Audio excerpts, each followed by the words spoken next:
মোবাইলে মৃত ব্যক্তির ছবি রাখা যাবে কিনা? প্রিয় ভাই বোনেরা, অনেক সময় আমাদের মৃত, আমাদের বাবা, আমাদের মা, দাদা, দাদি, আত্মীয় স্বজন, রিলেটিভ, ফ্রেন্ড সার্কেল বা প্রিয় কোনো ব্যক্তির ছবি আমরা অনেক সময় মোবাইল ফোনের ভিতরে রেখে দেই।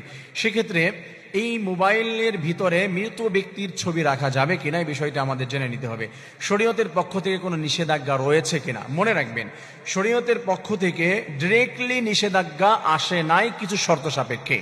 যদি এই শর্তগুলি থাকে, হ্যাঁ, আমরা যদি আমাদের খুব কাছের কোনো ব্যক্তির ছবি রাখি বাবার স্মৃতিগুলো ধরে রাখার জন্য, কারণ বাবাকে দেখলে মনে পড়ে হচ্ছে তাকে ভালোবাসা তার প্রতি থেকে যাবে, এ ধরনের টেন্ডেন্সি থেকে অনেক সময় আমরা ছবি রাখি।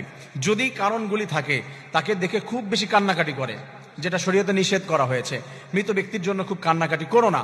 আবার কাউকে দেখে কোনো মেয়ের ছবি রেখে দিয়েছি, তাকে দেখে হচ্ছে আমার অশ্লীল চিন্তা ভাবনা মনের ভিতরে চলে আসতে পারে, খারাপ কিছু, বা কোনো মেয়ে কোনো ছেলের ছবি রেখে দিয়েছে, তার বয়ফ্রেন্ড ছিল তার ছবি রেখে দিয়েছে, এটা সম্পূর্ণ নিষেধ।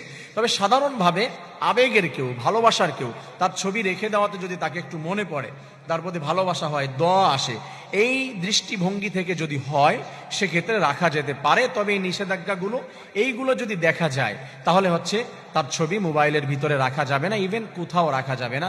কান্নাকাটি করে বা তাকে দেখে ভয় পায়। অনেক কিন্তু আছে যে দাদার ছবি রেখে দিয়েছে, আপনার বাবার ছবি রেখে দিয়েছেন, আপনার ছেলে বা আপনার মেয়ে তাকে দেখে ভয় পাচ্ছে, বা ব্যক্তিটা অসুস্থ হয়ে যাওয়ার পরে চেহারা বিকৃত হয়ে গিয়েছিল, বা মৃত্যুর সময় তার চেহারাটা বিকৃত হয়েছে, এই ছবিটা আপনি রেখে দিয়েছেন। মাঝে মাঝে আপনার ছোট্ট ছোট্ট ছেলে মেয়েরা, আপনার সোনামণিরা দেখে বা আপনি দেখেন, সেক্ষেত্রে আপনার হচ্ছে ভয় লাগতে পারে, প্রবলেম ক্রিয়েট হতে পারে। এই দৃষ্টিতে যদি প্রবলেম হয়, তাহলে সেক্ষেত্রে মৃত ব্যক্তির ছবি ফোনের ভিতরে রাখা যাবে না। ভিতরে আপনার প্রোফাইলের ভিতরে বা আপনার হচ্ছে কোনো অ্যাপসের ভিতরে, গুগল ড্রাইভে, গ্যালারিতে আপনি রেখে দিতে পারেন, মাঝে মাঝে দেখতে পারেন। সেক্ষেত্রে সরাসরি নিষেধাজ্ঞা এভাবে আসে নাই। আশা করি বিষয়টি বুঝতে পেরেছেন। আল্লাহ তাআলা বুঝে আমল করার তৌফিক দান করুন, আমিন।